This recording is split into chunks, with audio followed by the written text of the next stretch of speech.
Assalamualaikum warahmatullahi wabarakatuh. Shalom, nama budaya, salam kebajikan untuk kita semua. Selamat siang. Pada kesempatan kali ini, saya bernama Albertus Pinatan dengan NIM 205-210-102 dengan dosen pengampu Dr. Heri Firmansyah, SH, MHum, MPA. Dengan kesempatan kali ini, izinkan saya memaparkan dua materi, yaitu yang pertama Undang-Undang ITE dan yang kedua yaitu pelanggaran hak asasi manusia berat atau disebut HAM berat. UU ITE atau disebut juga Undang-Undang ITE bahwa perkembangan dan kemajuan teknologi informasi yang demikian pesat telah menyebabkan perubahan kegiatan kehidupan manusia dalam berbagai bidang yang secara langsung telah memengaruhi lahirnya bentuk-bentuk perbuatan hukum baru. Kegiatan melalui media sistem elektronik yang disebut juga ruang cyber atau cyberspace. Meskipun bersifat virtual, dapat dikategorikan sebagai tindakan atau perbuatan hukum yang nyata. Dengan demikian, subjek pelakunya harus dikualifikasi pula sebagai orang yang telah melakukan perbuatan hukum secara nyata. Lalu pengertian UU ITE.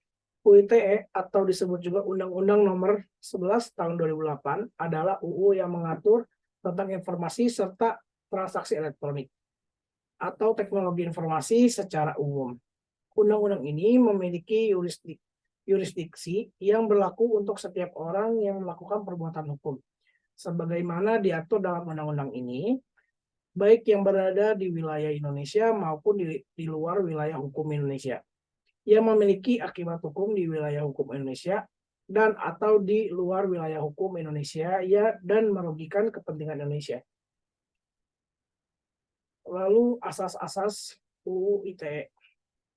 Pemanfaatan teknologi ITE dilaksanakan berdasarkan asas kepastian hukum, manfaat, kehati-hatian, itikat baik, dan kebebasan memilih teknologi atau netral teknologi. Lalu asas kepastian hukum berarti landasan hukum bagi pemanfaatan teknologi informasi dan transaksi elektronik serta segala sesuatu yang mendukung penyelenggaraannya yang mendapatkan pengakuan hukum di dalam dan di luar pengadilan. Lalu tujuan UU ITE ini adalah pemanfaatan teknologi informasi dan transaksi elektronik dilaksanakan dengan tujuan untuk mencerdaskan kehidupan bangsa sebagai bagian dari masyarakat informasi dunia, mengembangkan perdagangan dan perekonomian nasional dalam rangka meningkatkan kesejahteraan masyarakat, meningkatkan efektivitas dan efisien pelayanan publik, membuka kesempatan seluas-luasnya kepada setiap orang ya untuk memajukan pemikiran dan kemampuan di bidang penggunaan dan pemanfaatan teknologi informasi seoptimal mungkin dan bertanggung jawab dan memberikan rasa aman, keadilan, dan kepastian hukum bagi pengguna dan penyelenggara teknologi informasi. Lalu dasar perubahan UU nomor 11 tahun 2008. Bahwa untuk menjamin pengakuan serta penghormatan atas hak dan kebebasan orang lain, dan untuk memenuhi tuntutan yang adil sesuai dengan pertimbangan keamanan dan ketertiban umum dalam suatu masyarakat yang demokratis, perlu dilakukan perubahan terhadap Undang-Undang Nomor 11 Tahun 2008 tentang informasi dan transaksi elektronik agar terwujud keadilan, ketertiban umum, dan kepastian hukum. Lalu ketentuan pidana pasal 28 ayat 1 UU ITE. Setiap orang yang dengan sengaja tanpa hak menyebarkan berita bohong dan menyesatkan yang mengakibatkan kerugian konsumen dalam transaksi elektronik, sebagaimana dimaksud dalam pasal 28 ayat 1, dipidana dengan pidana penjara paling lama, yaitu 6 tahun, dan atau denda paling banyak sebesar 1 miliar rupiah. Lalu penutup dari UU ITE ini, pemanfaatan teknologi informasi harus dilakukan secara baik, bijaksana, bertanggung jawab, efektif, dan efisien agar dapat diperoleh manfaat yang sebesar-besarnya bagi masyarakat.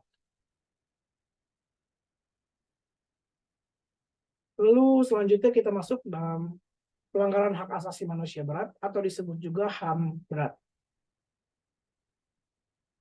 Oke, di sini definisi pelanggaran HAM berat yaitu berdasarkan pasal 104 ayat 1 Undang-Undang Hak Asasi Manusia.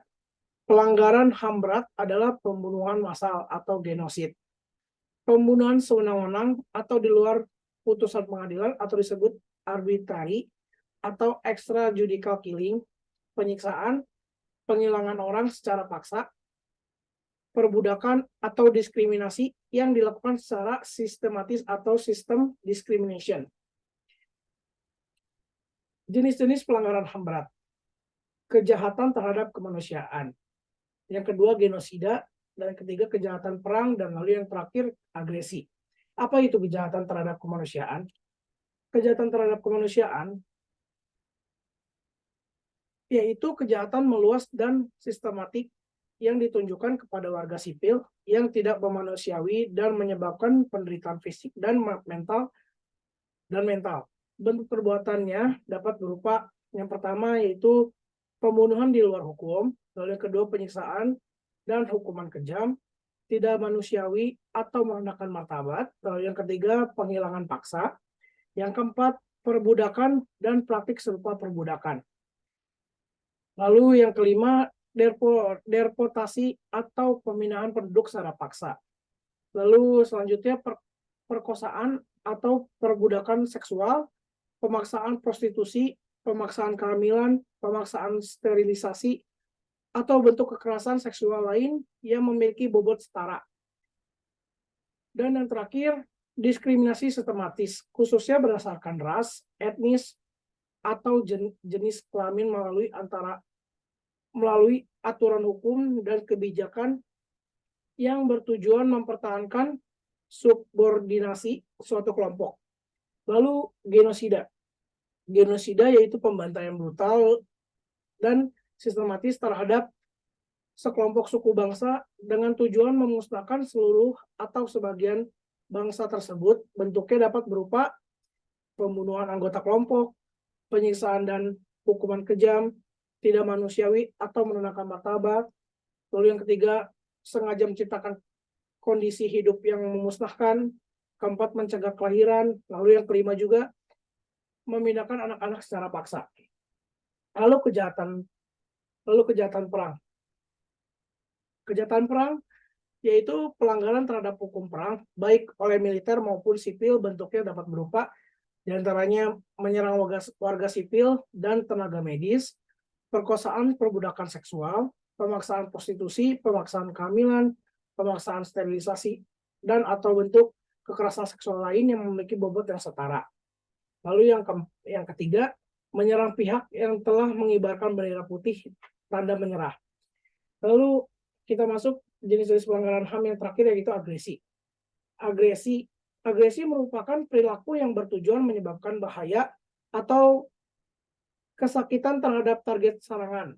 Dalam aturan hukum Indonesia, Undang-Undang Nomor 26 Tahun 2000 tentang Pengadilan Hak Asasi Manusia menetapkan kejahatan genosida dan kejahatan terhadap kemanusiaan sebagai pelanggaran HAM yang berat. Lalu kita next, aturan yang melindungi manusia dari pelanggaran HAM berat. 1. Statuta Roma. Lalu yang kedua, perjanjian internasional di bawah wewenang Mahkamah Pidana Internasional. Lalu yang ketiga, Undang-Undang Nomor 39 Tahun 1999 tentang HAM.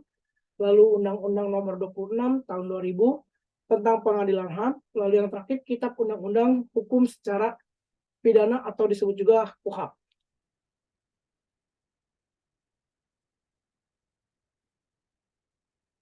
Lalu kita next.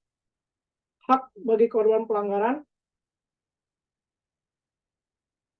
Yang pertama, hak atas kebenaran. Lalu yang kedua, hak untuk mengakses keadilan. Lalu yang ketiga, hak reparasi atas kerugian yang diderita. Lalu yang keempat, hak atas pemulihan termasuk informasi yang relevan tentang mekanisme reparasi yang jelas.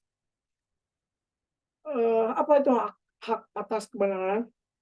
Negara wajib memberikan informasi kepada para korban, keluarga korban, dan masyarakat umum tentang penyebab peristiwa pelanggaran HAM.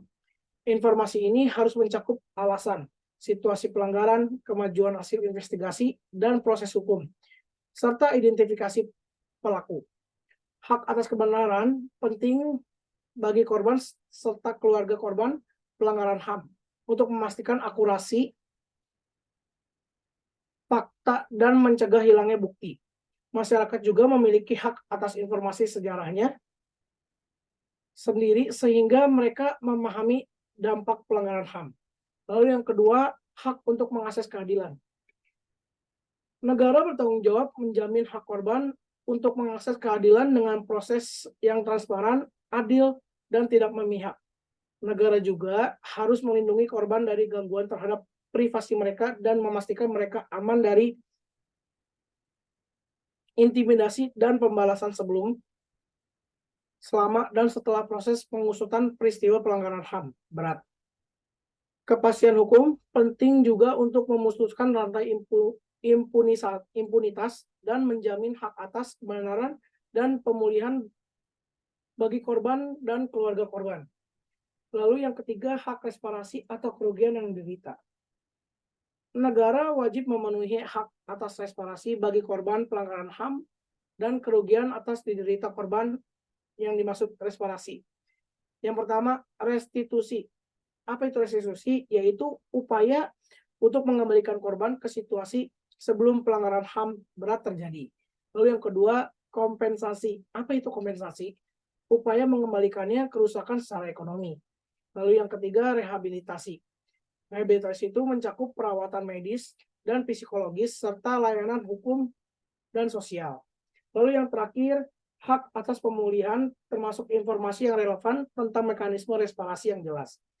Negara juga wajib mengusahakan mengembalikan situasi seperti sebelum pelanggaran HAM terjadi dengan bertanggung jawab atas kerugian seperti hilangnya kesempatan pekerjaan, pendidikan dan tunjangan bantuan sosial hingga bantuan psikologis. Lalu hak atas pemulihan termasuk langkah-langkah selain penggantian uang seperti permintaan maaf kepada publik serta korban dan keluarga korban pelanggaran HAM, termasuk pengakuan di depan umum mengenai fakta-fakta yang benar. Lalu kita next lagi. Upaya dalam mencegah terjadinya pelanggaran HAM terjadi kolaborasi internasional, pemerintah, individu, atau masyarakat sipil.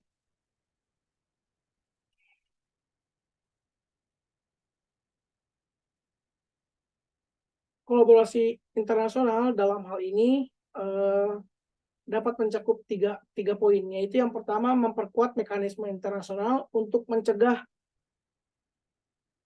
atau menghentikan pelanggaran HAM di negaranya dan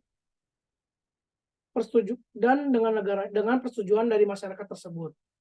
Lalu memperkuat mekanisme internasional untuk mencegah dan menuntaskan pelanggaran HAM berat secara transparan dan efektif. Lalu yang ketiga juga mendorong pengutamaan kebijakan, aturan, dan praktik penegak hukum nasional yang transparan guna mencegah dan mengurangi pelanggaran HAM. Lalu yang kedua, kita masuk dari pemerintah. Pemerintah dapat melakukan yang pertama, menghormati, melindungi, dan memenuhi HAM melalui perbuatan kebijakan, legalisasi, regulasi, dan sistem pengadilan yang memadai dan efektif untuk menuntaskan kasus pelanggaran HAM. Lalu yang kedua juga menghapus atau merevisi aturan hukum yang berpotensi melanggar HAM. Lalu yang ketiga, mereformasi sistem penegak hukum agar berorientasi HAM. Lalu kita masuk yang ketiga, yaitu individu atau masyarakat sipil.